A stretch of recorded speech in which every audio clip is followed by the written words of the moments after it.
Hello students, myself Manoj Kumar Sharma, Assistant Professor for Dar Management Training Institute, वाटिका। विद्यार्थियों, आज हम अध्ययन करेंगे जीवन दक्षता तथा लैंगिकता का आपस में क्या संबंध है, लाइफ स्किल एंड सेक्सुअलिटी। इसमें सबसे पहले हम ये देखते हैं कि मनुष्य जो है एक सामाजिक प्राणी होता है और समाज में सफलतापूर्वक जीवन जीने के लिए दक्षता का होना बहुत आवश्यक है। विद्यार्थियों, दक्षता का मतलब है स्किल। प्रत्येक बालक में, प्रत्येक बालिका में, प्रत्येक पुरुष में, प्रत्येक महिला में कुछ न कुछ एक विशेषता ऐसी पाई जाती है जिसको वह दूसरों से बेहतर तरीके से कर सकता है और इसे हम कौशल कहते हैं। वैसे तो कौशल कई प्रकार के होते हैं, तो क्या है कि जीवन में उसको प्रयोग किस प्रकार से किया जाए।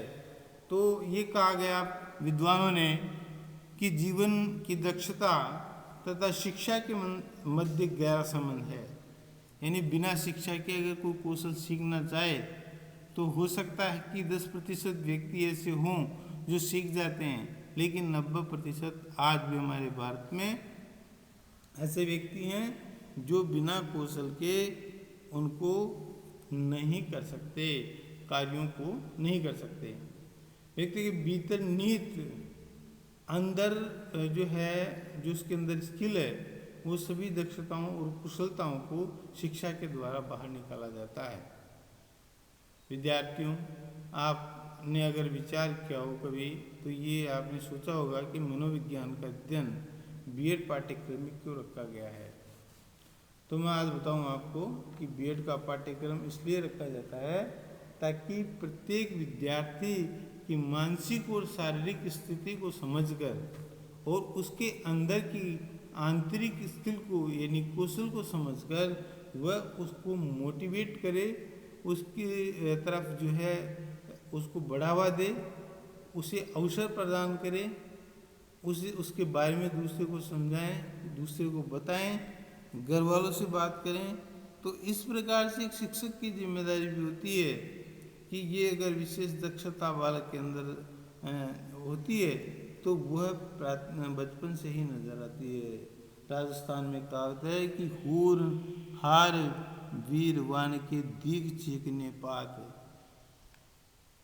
तो ये इस प्रकार से कहावत जो कही गई है कि जो दक्ष व्यक्ति होता है, दक्ष बालक जो होता है, वो बचपन से ही कुशाग्र होता है। उसकी बुद्धि लब्धि का स्तर 160 के लगभग जो है, जो हमारे महान वैज्ञानिक आइंस्टाइन का था, इस प्रकार से या उसके आसपास का रहता है। तो अगर इतना नहीं भी रहे, लेकिन एवरेज 120 से लेकर 160 के बीच में ज़रूर रहता है। तो ये कहा जाता है कि स्किल को, कुशल को, कौशल को किस प्रकार से बाहर निकाला जाए। तो ये पहले उनको पहचानें, बात करें, उस कौशल का एक बार परिचय लें, उस कौशल की जांच करें और इसके बाद में जो है उसको प्रेरित करें, मोटिवेशन दें, उसे अवसर प्रदान करें। इसके बाद है समाज पक्ष में दक्षता किस प्रकार से होती है। सामाजिक पक्ष में दक्षता का लिंगीय आधार प्रभावित होता है, क्योंकि अकेले पुरुष या स्त्री कोई भी दोनों पक्षों में से सामाजिक पक्षों का संचालन अकेले नहीं कर सकते हैं। इसलिए स्त्री और पुरुष का तो होना बहुत आवश्यक होता है, क्योंकि स्त्री और पुरुष की शारीरिक संरचना ही अलग नहीं है, अपितु उसकी रुचियाँ, विचार, गुण तथा दोनों प्रकार के सामाजिक ढांचे को सुचारू रूप से आगे बढ़ाते हैं। क्योंकि अंदर केवल एक विशेषता ये नहीं है कि साहब ये विशेषता जो औरत के अंदर ही है या लड़की के अंदर है, ये विशेषताएं लड़कों में भी होती है और पुरुषों में भी होती है। कहने का तात्पर्य ये है कि ये किसी प्रकार से जो है पक्षता, इसका जो है सामाजिक पक्ष जो है, ये इस प्रकार से अछूता नहीं है। दूसरा है सांवेगिक पक्ष में दक्षता। विद्यार्थियों, मनुष्य एक ऐसा प्राणी है जो सभी जानवरों में श्रेष्ठ है। एक बुद्धि के प्रयोग के द्वारा अपने संवेगों को नियंत्रित एवं मार्ग देने वाला होता है। बालक व बालिकाओं की वृद्धि तथा विकास क्रम और कुछ असमानताएं उस लिंग के कारण से होती है और बचपन से ही हमारे परिवारों में इस प्रकार की भेदभाव होना प्रारंभ हो जाते हैं कि लड़का है तो इसके लिए इस प्रकार से कार्य किया जाता है, अगर लड़की है तो इसके लिए ये जिम्मेदारी है, समाज भी इतनी भागीदारी, इसकी सोच इतनी होती है। तो इस प्रकार से जो है बालिकाओं को प्रारंभ से ही लिंग की विशेषताओं आवश्यक संवेगों का प्रशिक्षण प्रदान करना चाहिए। उसको ये महसूस नहीं होना देना चाहिए कि ये ज़रूर कहे कि जीवन में आप अच्छी शिक्षा प्राप्त करें, एक अच्छा जीवन जीने के लिए जो है अपने पाँव पर खड़े होने की कोशिश करें, ऐसा कहा जाता है। मनुस्मृति में भी 3 अध्याय के 57वें श्लोक में लिखा है, शोचयन्ति जाम्यो यत्र विष्यन्ति असु तत्कुलम न शोचयन्तु नु यत्रात् वर्धतात अधि सर्वदा। अर्थात जिस कुल की बहू बेटियां कष्ट भोगती है तो वह कुल शीघ्र ही नष्ट हो जाता है।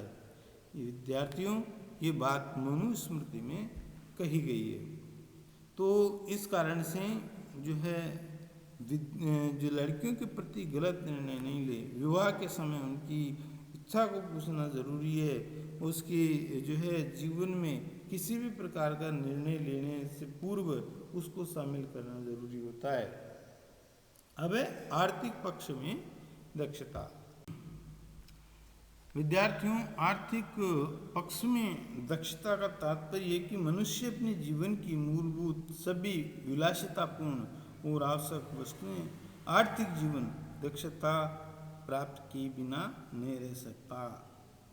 स्त्रियों को लिंग के आधार पर कार्यों का दायित्व दे दिया गया और आर्थिक जीवन पर उनकी भागीदारी न के बराबर रही। वर्तमान में आर्थिक दक्षता एवं लिंग का प्रभाव स्पष्ट रूप से परिलक्षित होता है। आप घरों में जो है अपने घर के भीतर आप देखते हैं कि महिलाओं से और बालिकाओं से किस प्रकार से बातचीत किया जाता है। घर के मुखिया और पुरुष लोग जो हैं परिवार का मुख्य निर्णय लेते हैं और उनको उसमें शामिल नहीं किया जाता। तो इस प्रकार से ये जो है इसकी दक्षता होनी चाहिए। और आर्थिक पक्ष में विशेष रूप से गृह विज्ञान, पाक कला, बाल विज्ञान, पोषक विज्ञान आदि पर बल दिया जाना चाहिए ताकि वो भी एक जो है अपने पाँव पर खड़े होने के लिए तत्पर हों और दक्षता प्राप्त करें। इसके बाद धार्मिक पक्ष में दक्षता। विद्यार्थियों, धार्मिक परंपराओं का पालन और उसका स्थानांतरण का कार्य स्त्रियां करती है। कोई भी मांगलिक कार्य हो तो स्त्रियों की जिम्मेदारी होती है। पुरुष बाहर का काम करते हैं लेकिन भीतर का कार्य स्त्रियों के द्वारा किए जाते हैं। जितनी भी रीति रिवाज, हमारे भारत क्या है कि विविधता का देश है, यहाँ संस्कृति विभिन्न राज्यों में विभिन्न होती है, इसलिए प्रत्येक राज्य के हिसाब से अपनी अपनी संस्कृति के हिसाब से उसमें स्त्रियाँ अपनी भागीदारी देती हैं और उन्हें फिर बालिकाएं देखती है और बालिकाएं उनका अनुकरण करती है और बड़े होने के बाद भी वो उसी प्रकार से उस कार्य को करती हैं। तो तात्पर्य ये है कि आर्थिक पक्ष, इसका धार्मिक पक्ष जो होता है वो जो है वैदिक काल से ही पुरुष की बात धार्मिक जीवन के लिए दक्ष किया जाना चाहिए।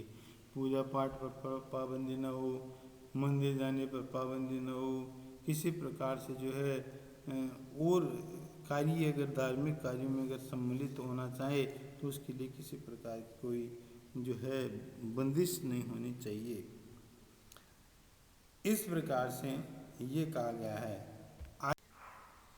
विद्यार्थियों, व्यावसायिक पक्ष में दक्षता का तात्पर्य ये होता है कि बालिकाओं को विशिष्ट आवश्यकता के अनुसार व्यावसायिक शिक्षकों जो विषयों का उसको चयन करने की स्वतंत्रता देनी चाहिए।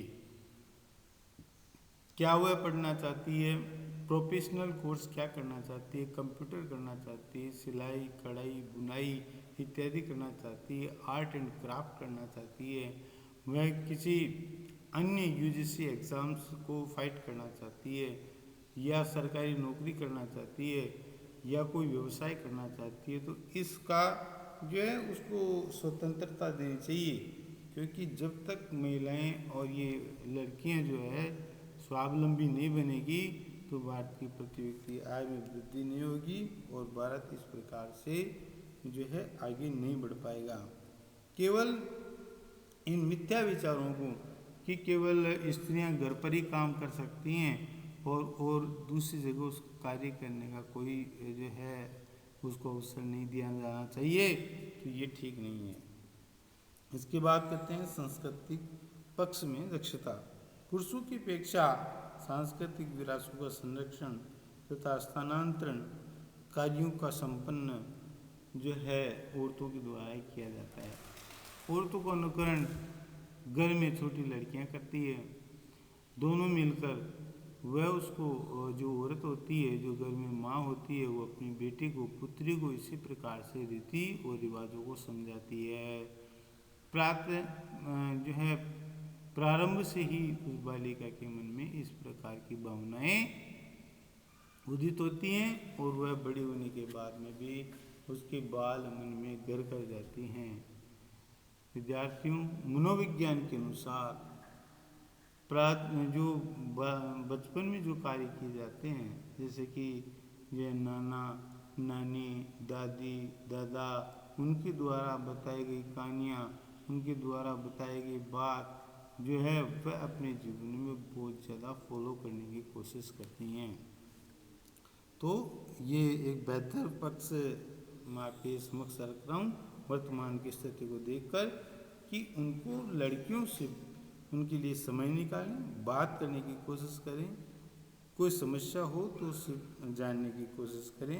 इस प्रकार से हम बालिकाओं को जो है इससे विडम्बनाओं से मुक्त कर सकते हैं।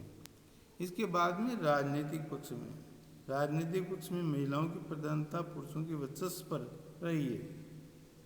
उच्च राजनीतिक पदों पर आसीन होती है। यहाँ तक कि आपने देखा होगा राज्य और केंद्र सरकार दोनों में जो है मंत्री पद तक महिलाएं पहुँची, प्रधानमंत्री बनी, राष्ट्रपति बनी।